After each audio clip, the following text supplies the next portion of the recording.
खुलुमबाय लोगोफोर, नोंथांमोनखौ फिन खनसेबाव आंनि चेनेलाव बरायहरनाय थाबाय। दिनै आं नोंथांमोननो मोनसे गोदान आपडेट लानानै फैलायबाय।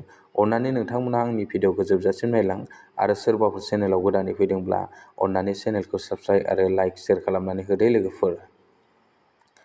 दिनैनि आपडेटआनो जाहैबाय जाय बिथांमोना थांनायाव आसाम पुलिसनि जि रिजाल्ट, बे रिजाल्टआव क्वालिफाइड जानानै दङमोन दै, बिथांमोननि थाखाय दिनै नैबे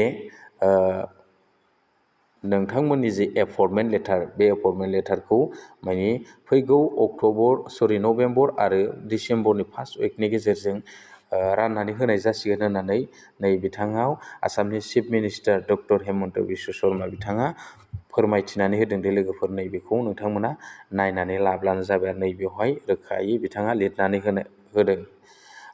बेवहाय बिथाङा गासै टटेल 25,000 जन केन्डिडेटनो बिथाङा माने एपइन्टमेन्टखौ राननाय जागोन दे लोगोफोर। बेवहाय मा होनो एडुकेसन, हेल्थ आरो पुलिस आरो APSC आरो MERDनिबो गासै टटेल आदार्स आरो बाहेराबो माने लोगोसे बेजों लोगोसे आरो गासै 25,000 जन केन्डिडेटनो बिथाङा बे नभेम्बर आरो डिसेम्बरनि फार्स्ट उइकआव बे एपइन्टमेन्टखौ राननानै होनाय जागोन होननानै बिथाङा बेवहाय फोरमायथिदों दे लोगोफोर। दानिया जाय बिथांमोना बेवहाय क्वालिफाइड जादोंमोन दै, बे आसाम पुलिसाव क्वालिफाइड जानानै दंमोन, जोंनि बर' लाइमोनफ्रा बा गुबुन लाइमोनफ्रा जुदि क्वालिफाइड जानानै दङमोनब्ला नोंथांमोना सोरबाफोर जुदि मिथिबायाखैब्ला, बेनि एपइन्टमेन्ट राननायनि जुदि डेटखौ जुदि खौरां मोनाखैब्ला नोंथांमोना आंनि चेनेलखौ नायफ्लांबायदोंबा निस्सय बेवहाय मिथिनो हागोन बे नोंथांमोननि जि एपइन्टमेन्टखौ माब्ला मोननाय जागोन। आं बेखिनिखौ नोंथांमोननो दिनै फोरमायखाबाय दे लोगोफोर। नोंथांमोनाबो थियारि जानानै थादो। जाय बिथांमोना माने बेवहाय आसाम पुलिसनि AB आरो UBआव क्वालिफाइड जादोंमोन दै, बिथांमोना थियारि जानानै थादो माने एपइन्टमेन्टखौ मोननो थाखाय आरोना लोगोफोर।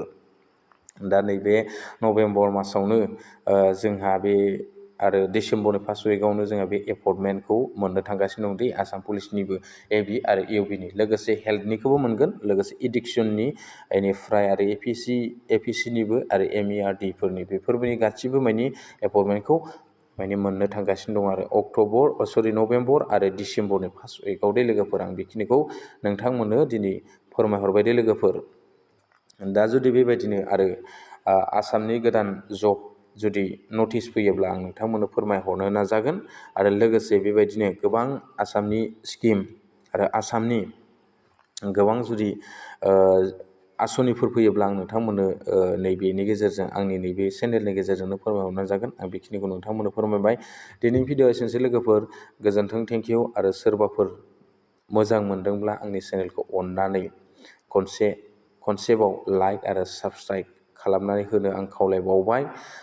दिनैनि भिडिअ एसेनोसै लोगोफोर, गोजोन्थों। नेक्स्ट भिडिअ आं लोगो मोनगोन। बाय बाय, थेंकिउ।